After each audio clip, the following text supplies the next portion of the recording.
All right, so our learning target today is use rounding to estimate products.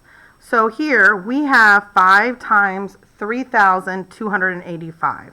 If I round 3,285 to the nearest thousand, and the reason why I'm rounding to the nearest thousand is because that is the biggest place value that I have here.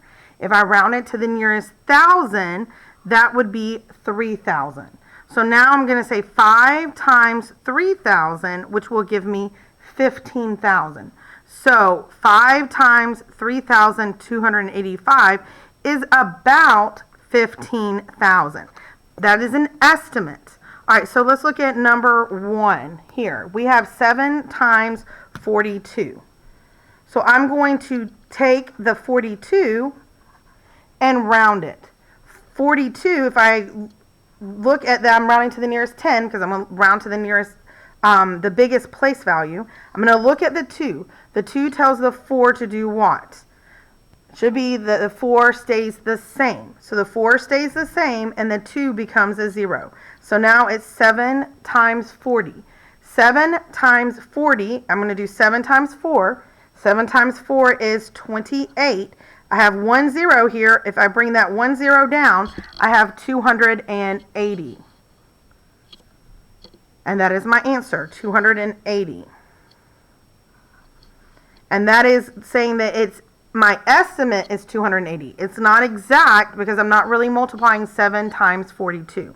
All right, let's look at another one. Let's look at number 3 because we have a number that is in the hundreds. So we have 698.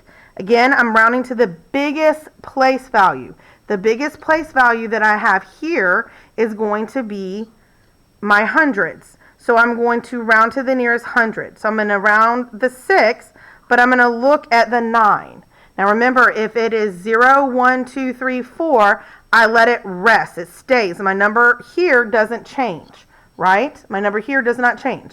But if it is 5, 6, 7, 8, or 9, I'm going to go up. So here I have a 9. That 9 tells that 6 to add 1 or become a 7.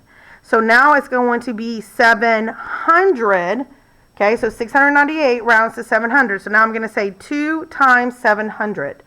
2 times 7 is 14, right? 2 times 7 is 14.